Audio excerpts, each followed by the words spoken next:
Hello everyone, कैसे हैं आप सब। आई होप आप सब बहुत अच्छे होंगे। आज का हमारा टॉपिक है section 35 expenses on scientific research. इसमें क्या है कि जो कंपनीज साइंटिफिक रिसर्च पे एक्सपेंसेस करती हैं जो उनके बिजनेस पर्पस के लिए है, और वो एक्सपेंसेस रेवेन्यू एक्सपेंसेस हैं, लाइक हमने सैलरी पे की उन लोगों को जो उस रिसर्च में इन्वॉल्व हैं। सेकंड, हमने मटेरियल परचेज किया जो हम उस रिसर्च में यूज कर रहे हैं, तो वो हमारे एक्सपेंसेस रेवेन्यू एक्सपेंसेस होते हैं, तो उसकी डिडक्शन हम ले सकते हैं। और ये एक्सपेंसेस हमारे बिजनेस स्टार्ट करने से पहले के एक्सपेंसेस हैं। तो हम इन एक्सपेंसेस की कैसे डिडक्शन लेंगे? हम उन ईयर्स में incurred within 3 years immediately preceding the commencement of business। जब हमारा बिजनेस स्टार्ट होगा, इमीडिएटली प्रोसीडिंग मतलब स्टार्ट होने से जस्ट पहले जो 3 इयर्स के अंडर में हमारे रेवेन्यू एक्सपेंसेस होंगे वो आएंगे, हम उनकी डिडक्शन ले सकते हैं। और उस ईयर में डिडक्शन लेंगे जिस ईयर में बिजनेस हमारा कमेंस्ड हुआ है। Aggregate amount allowed as deduction in the previous year in which business is commenced. अब इसमें सैलरी में परक्यूजिट्स इंक्लूड नहीं होते। परक्यूजिट्स होते हैं जो हम बेनिफिट्स, एक्स्ट्रा बेनिफिट स्पेशल लोगों को प्रोवाइड कराते हैं, तो सैलरी में परक्यूजिट्स अलाउड नहीं होंगे। सेकंड है amount paid to research association. अगर हम अमाउंट पेड कर रहे हैं रिसर्च एसोसिएशन को जो रिसर्च करती है, या यूनिवर्सिटी, कॉलेज और other institution to be use for scientific research. अगर हम यूनिवर्सिटीज को, कॉलेज को या अदर इंस्टीट्यूशन को पेमेंट कर रहे हैं जो उस पेमेंट का यूज साइंटिफिक रिसर्च में करती है, तो उस केस में जो अमाउंट हम पेड कर रहे हैं उसकी 100% डिडक्शन ले सकते हैं। अब इसमें कंडीशंस क्या आती हैं कि वो एसोसिएशन, वो यूनिवर्सिटीज, वो कॉलेजेस, सेंट्रल गवर्नमेंट हमें नोटिफाइड करती है कि कौन सी एसोसिएशन है, कौन सी यूनिवर्सिटीज, कॉलेजेस हैं जो ये बेनिफिट ले सकते हैं, जिन्हें हम पेमेंट कर सकते हैं, और उसके लिए उन्हें क्या क्या कंडीशन, क्या क्या गाइडलाइंस फॉलो करनी होती हैं, किस तरीके का वो पेमेंट, किस तरीके से वो पेमेंट यूज करेंगे, तो वो सब कुछ उन्हें फॉलो करना होता है। तो ये कंडीशंस हैं, ये हमें फुलफिल करनी पड़ेंगी, उसके बाद ही हम उसकी 100% डिडक्शन ले सकते हैं। नेक्स्ट पॉइंट, अगर हम अमाउंट पेड कर रहे हैं कंपनी को फॉर रिसर्च, अगर हम कंपनी को अमाउंट पेड कर रहे हैं, वो कंपनी उस अमाउंट का यूज रिसर्च के लिए कर रही है, तो उसमें भी हम डिडक्शन ले सकते हैं। बट कंडीशन क्या होगी? कंपनी इंडियन होनी चाहिए, इंडियन कंपनी होनी चाहिए, उसका main motive research and development होना चाहिए। और जो अदर कंडीशंस, जो अथॉरिटी है जो इस चीज को देखती है, जिसने इस चीज के लिए कि कौन कौन सी कंपनीज अंडर आती हैं, वो गाइडलाइंस उसने डाल रखी हैं, उसके साथ उसने जो कंडीशंस दे रखी है, तो हमें वो कंडीशंस भी फुलफिल करनी रहेंगी, तभी हम वो डिडक्शन ले सकते हैं। तो ये सेक्शन आता है सेक्शन 35(1) सेकंड ए, जिसमें हम कंपनी को अमाउंट पेड करते हैं। नेक्स्ट है, अगर हम अमाउंट पेड करें रिसर्च एसोसिएशन को, यूनिवर्सिटी, कॉलेज और अदर इंस्टीट्यूशन, लेकिन हम यहाँ पे उन्हें जो अमाउंट पेड कर रहे हैं वो यूज हो रहा है रिसर्च ऑन सोशल साइंस और स्टैटिस्टिकल रिसर्च। यहाँ पे रिसर्च सोशल साइंस के लिए और स्टैटिस्टिकल रिसर्च के लिए, इसमें हमें 100% डिडक्शन मिल सकती है अगर हम इन एसोसिएशन या यूनिवर्सिटी, कॉलेजेस को अमाउंट पेड कर रहे हैं। अब इसमें कंडीशन भी सेम आती है कि ये जो एसोसिएशन है, यूनिवर्सिटीज हैं, ये सेंट्रल गवर्नमेंट हमें नोटिफाइड करेगी, और इसके रिगार्डिंग जो भी गाइडलाइंस, जो भी कंडीशंस होंगी वो हमें फुलफिल करनी पड़ेंगी, तभी हम जो अमाउंट पेड हम कर रहे हैं इन एसोसिएशन को उसकी 100% डिडक्शन ले सकते हैं। नेक्स्ट, ये जो सेक्शंस हैं 35 फर्स्ट, सेकंड ए, थर्ड, जिसमें 35(1) में सेकंड में, अब अगर इन तीनों सेक्शंस में, जिसमें इसमें सेक्शन कवर होता है अगर हम अमाउंट पेड कर रहे हैं रिसर्च एसोसिएशन को साइंटिफिक रिसर्च के लिए, यूनिवर्सिटीज, कॉलेज, जो हमने पढ़ा। उसके बाद नेक्स्ट सेक्शन आता है सेकंड है, अगर हमने कंपनी को पेड कर रहे हैं, और थर्ड आता है अगर हम एसोसिएशन को पेड कर रहे हैं सोशल साइंस और स्टैटिस्टिकल रिसर्च के लिए। इन तीनों सेक्शन में अगर इन फ्यूचर जो अप्रूवल हमें ग्रांट हुआ था इन कंपनीज को कि ये डिडक्शन ले सकते हैं, अगर इन केस गवर्नमेंट वो विड्रॉ कर लेती है तो डिडक्शन डिनाई नहीं होगी। मतलब हमने जो डिडक्शन ले ली वो विड्रॉ नहीं होगी, वो हम ले सकते हैं। मतलब जो हमने ले ली उस पर कोई भी कैसा भी इफेक्ट नहीं पड़ेगा।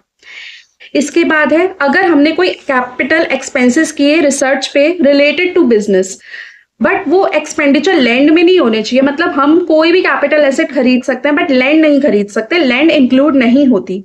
तो उस केस में भी जो हम डिडक्शन ले सकते हैं, aggregate expenses of 3 years immediately proceeding before the commencement of business. मतलब बिजनेस कमेंस करने से जस्ट पहले जो 3 years है उसमें वो ईयर भी इन्वॉल्व हो सकता है जिस ईयर में बिजनेस कमेंस्ड हुआ है। तो वो जो 3 years में कैपिटल एक्सपेंसेस हुए हैं तो हम उन तीनों सालों का एग्रीगेट अमाउंट की डिडक्शन उस साल में ले सकते हैं जिस ईयर में बिजनेस कमेंस्ड हुआ है। Deduction claimed in previous year in which business is commenced. तो ये कवर होता है सेक्शन 35(1)(4). अब इसमें दे रखा है इन केस हमने कोई कैपिटल एसेट कंबाइंड खरीदी लाइक लैंड एंड बिल्डिंग, तो लैंड तो इसमें इंक्लूड होती नहीं है, तो हम लैंड और बिल्डिंग की वैल्यू अपोर्शन कर देंगे, अलग अलग कर देंगे और इनकी वैल्यू हम फेयर मार्केट वैल्यू कंसिडर करेंगे। तो उस फेयर मार्केट वैल्यू की जो लैंड की होगी वो तो हम इंक्लूड करेंगे नहीं, बट जो बिल्डिंग की होगी उसकी हम डिडक्शन ले सकते हैं। अब है अमेंडमेंट्स जो एप्लीकेबल होती हैं 1 April 2021 फाइनेंस एक्ट 2020। ये अमेंडमेंट्स अप्लाइड होती हैं इन्हीं सेक्शंस में जिसमें जो अभी हमने पढ़े हैं। इसमें दे रखा है existing association company institution mention in above sections, अगर इनमें नोटिफिकेशन जो इशू हुआ है 1 April 2021 को या उससे पहले, तो वो नोटिफिकेशन 5 कमिंग असेसमेंट ईयर्स में अलाउड होगा, जो स्टार्ट होगा असेसमेंट ईयर 2022-23। इसके लिए एग्जिस्टिंग एसोसिएशन कंपनी को वैलिड इंटीमेशन सबमिट करना पड़ेगा। मतलब जो एग्जिस्टिंग कंपनीज हैं उन पे जो नोटिफिकेशन लागू होगा, इफेक्टिव होगा, वो होगा या तो 1/4/2021 को या उससे पहले के जो नोटिफिकेशंस आए हैं वो अप्लाइड होंगे, सिर्फ 5 असेसमेंट ईयर तक के लिए। और जो न्यू एसोसिएशन इंस्टीट्यूशन कंपनीज हैं तो उस केस में जो नोटिफिकेशन इशूड होते हैं 29 दिसंबर 2020 के बाद वो उन पे अप्लाइड होंगे, वो भी इफेक्टिव होंगे 5 असेसमेंट ईयर्स के लिए। अब इसमें न्यू सबसेक्शन 35(1)(a) इंसर्ट हुआ है जो इफेक्टिव रहेगा 1 April 2021 से। New compliances required for claiming deduction. इसमें क्या दे रखा है कि ये इन तीनों सेक्शंस में हम डिडक्शन तभी क्लेम कर सकते हैं अगर 2 कंडीशंस फुलफिल होंगी। डोनर यानी एसएससी तभी उन डिडक्शन की क्लेम कर सकता है अगर ये 2 कंडीशंस फुलफिल होंगी। फर्स्ट है डोनी इसमें क्या है, रिसर्च इंस्टीट्यूशन एसोसिएशन कंपनी। अगर वो स्टेटमेंट फाइल कर रही है इलेक्ट्रॉनिकली फॉर्म 10BD में जो कवर्ड करता है 35(1)(a)(1), इसे हम डिटेल में समझेंगे 35(1)(a)(1। अब इस स्टेटमेंट में क्या होगा, ये एक प्रिस्क्राइब्ड फॉर्म होना चाहिए, उसमें हमने कितनी डोनेशन रिसीव करी है वो मेंशन होना चाहिए, डोनर का नेम, उसका पैन नंबर होना चाहिए और वो डिलीवर्ड होगी इनकम टैक्स अथॉरिटी के पास या जो भी पर्सन ऑथोराइज कर रखा है इनकम टैक्स अथॉरिटी ने उसके बिहाफ पे। और ये हम फाइल करेंगे 31 May of succeeding financial year to the previous year in which donation is received. मतलब जिस प्रीवियस ईयर में हमें डोनेशन रिसीव्ड हुई है उसके बाद जो फाइनेंशियल ईयर आएगा प्रीवियस ईयर के बाद उसकी 31 मई तक हमें ये स्टेटमेंट जो है सबमिट करनी रहेगी इनकम टैक्स अथॉरिटी को या पर्सन जो ऑथोराइज कर रखा है इसके बिहाफ पे। अब अगर हमने उनको ये स्टेटमेंट सबमिट कर दिया और उसके बाद अगर हम उस फॉर्म में कुछ भी रेक्टिफिकेशन करते हैं, डिलीशन या मॉडिफिकेशन करते हैं, तो वो हमें रेक्टिफाइड फॉर्म प्रिस्क्राइब्ड अथॉरिटी को डिलीवर करना पड़ेगा। सेकंड कंडीशन है डोनी को सर्टिफिकेट फर्निश करना पड़ेगा डोनर को, जो कवर्ड होता है 35(1)(a) सेकेंड, और वो है फॉर्म 10(b). इसमें क्या दे रखा है, फर्निश सर्टिफिकेट डोनर, और उसमें मेंशन हम करेंगे अमाउंट रिसीव्ड एज डोनेशन।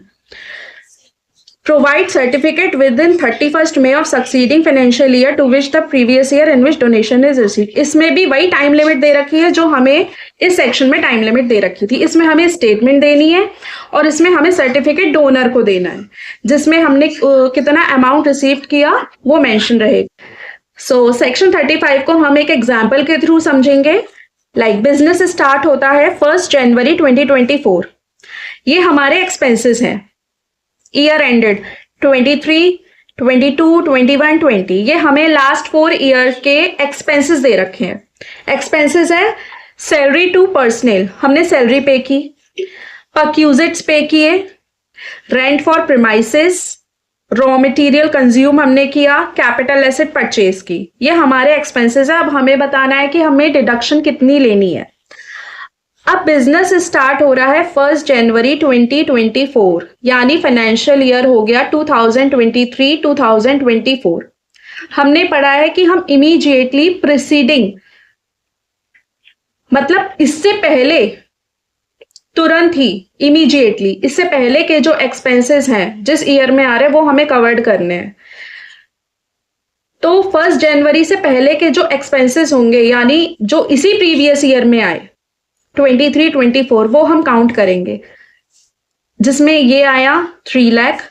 3 साल लेने हमें, तो ये 23 कवर्ड हो जाएगा, 22 कवर्ड हो जाएगा, 21 कवर्ड हो जाएगा। ये तीनों अमाउंट सैलरी के 12 लाख, इसकी डिडक्शन हम ले सकते हैं इस फाइनेंशियल ईयर में 23-24। परक्यूजिट्स बिल्कुल मना है, सैलरी में परक्यूजिट्स अलाउड नहीं होते, इंक्लूड नहीं होता, इसकी डिडक्शन हम लेंगे नहीं। रेंट फॉर प्रीमाइसेस ये भी इंक्लूड नहीं होगा। अगर हमने रॉ मटेरियल कंज्यूम किया, ये हम मटेरियल यूज करें रिसर्च में, तो ये हम इंक्लूड करेंगे। ये भी हम लास्ट 3 इयर्स का, जिसमें 23 काउंट होगा, 22, 21, इन तीनों अमाउंट का एग्रीगेट अमाउंट की डिडक्शन हम 23-24 में ले लेंगे। और जो कैपिटल एसेट हमने परचेज करी, इसमें भी हम ये शुरू के 3 इयर्स की डिडक्शन ले लेंगे। इसमें ये इंक्लूड नहीं होगा, ये उन 3 इयर्स में कवर्ड नहीं हो रहा। तो अब इसमें क्या रहेगा, जो अमाउंट बच रहे हैं, यानी 20 का सैलरी, ये perquisites, rent for premises, raw material का, ये सब अमाउंट हमारा कैपिटल लॉस रहेगा।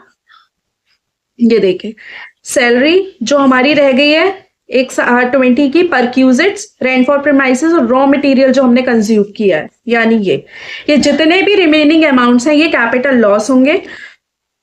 और ये जो कैपिटल एसेट बची हुई है, इस पे हम डेप्रिसिएशन, नॉर्मल डेप्रिसिएशन चार्ज कर लेंगे और बाकी की हम डिडक्शन ले लेंगे। नेक्स्ट है सेक्शन 234G। ये इंट्रोड्यूस हुआ है फाइनेंस एक्ट 2020। इस सेक्शन में ये है कि association, university, college, company, institution जो कवर्ड हो रही हैं इन सेक्शंस में जो हमने पहले पढ़े हैं, अगर वो स्टेटमेंट डिलीवर करने में इनकम टैक्स अथॉरिटी को या सर्टिफिकेट देने में फेल हो जाती हैं, जो हमने अभी इन सेक्शंस में पढ़ा था, ये कि डिडक्शन लेने के लिए हमें 2 कंडीशंस फुलफिल करनी रहती हैं, स्टेटमेंट सबमिट करनी रहती है और सर्टिफिकेट देना रहता है। अगर अगर ये डोनी ये अगर फेल हो जाता है ये स्टेटमेंट या सर्टिफिकेट देने में with in the time prescribe जो है, और सेकंड, अगर कोई इंस्टीट्यूशन या फंड है जो रेफर है 80G में, वो फेल हो जाता है स्टेटमेंट डिलीवर करने में या सर्टिफिकेट देने में, जो इन सेक्शन में कवर्ड होता है 80G5 with in the time limit, तो in both the cases 200 per day, जितने दिन ये फेलियर कंटिन्यू रहेगा, ये हमें फीस जो है देनी पड़ेगी, बट ये डोनेशन अमाउंट से एक्सीड नहीं करनी चाहिए, और ये हम स्टेटमेंट और सर्टिफिकेट पेड करने से पहले ही हम ये फीस जमा कर देंगे, पेड कर देंगे। नेक्स्ट है relaxation and amendment of certain provision introduced by taxation and other laws act 2020, जो इफेक्टिव रहेगा 1 अप्रैल 2021। इसमें ये दे रखा है कि ये जो हमने यहाँ पे जो हमने स्टेटमेंट डिलीवर नहीं करी या सर्टिफिकेट हमने अगर इस केस में हमें पेनल्टी क्या लगेगी अगर हम सर्टिफिकेट नहीं फर्निश कर रहे या स्टेटमेंट हम नहीं सबमिट कर रहे इनकम टैक्स अथॉरिटी को, तो उस केसेस में हमें कितनी पेनल्टी लगेगी। पेनल्टी जो डायरेक्ट करिए असेसिंग ऑफिसर ने, जो असेसिंग ऑफिसर के अकॉर्डिंग है वो 10,000 से कम नहीं होनी चाहिए और 1 लाख से एक्सीड नहीं करनी चाहिए। अब इसमें की पॉइंट्स क्या आते हैं, जो कैपिटल एसेट्स की पे हम डिडक्शन क्लेम कर चुके हैं उन पे कोई डेप्रिसिएशन चार्ज नहीं होगा। अगर कोई unabsorbed scientific research capital expenses है तो उसका सेट ऑफ और कैरी फॉरवर्ड हम कैसे करेंगे, क्या प्रायोरिटी रहेगी। तो सबसे पहले तो जो हमारे करंट ईयर के एक्सपेंसेस रहेंगे, डेप्रिसिएशन रहेगा, उनकी डिडक्शन लेंगे। नेक्स्ट हम जो ब्रॉड फॉरवर्ड बिजनेस लॉसेस है उनकी लेंगे। उसके बाद हम ब्रॉड फॉरवर्ड डेप्रिसिएशन और ब्रॉड फॉरवर्ड कैपिटल एक्सपेंसेस, चाहे वो अनएब्जॉर्ब साइंटिफिक रिसर्च हो, उनकी डिडक्शन लेंगे। नेक्स्ट है section 41(3), scientific research capital asset sold not use for any other business. तो सेल प्रोसीड्स या जितनी हमने डिडक्शन ली है सेक्शन 35(1)(4), इसमें से जो भी कम होगा whichever is lower charge to tax in which asset is sell. अगर हमने कैपिटल एसेट सोल्ड करी है जो सिर्फ हमारी साइंटिफिक रिसर्च के लिए यूज की गई थी, तो या तो उसका सेल प्रोसीड्स या जो हमने डिडक्शन ली है इसमें से जो भी कम होगा वो चार्जेबल टू टैक्स रहेगा उस ईयर में जिस ईयर में एसेट सोल्ड हुई है। Next, capital asset for scientific research now used in business, तो उसकी cost of acquisition, actual cost जो एसेट की है माइनस जो हम डिडक्शन उसमें ले चुके हैं वो उसकी कॉस्ट ऑफ एक्विजिशन रहेगी। कैपिटल एसेट अगर बिजनेस में यूज हुई है उसके बाद वो हम उसको साइंटिफिक रिसर्च में यूज कर रहे हैं तो डिडक्शन हम लेंगे जो उसकी WDV होगी कैपिटल एसेट की। सो ये था हमारा टॉपिक साइंटिफिक रिसर्च को लेके। अगर आपको मेरी वीडियोस अच्छी लगी हो तो प्लीज मेरे चैनल को सब्सक्राइब करना, मेरी वीडियोस को लाइक करना, एंड थैंक्स फॉर वॉचिंग।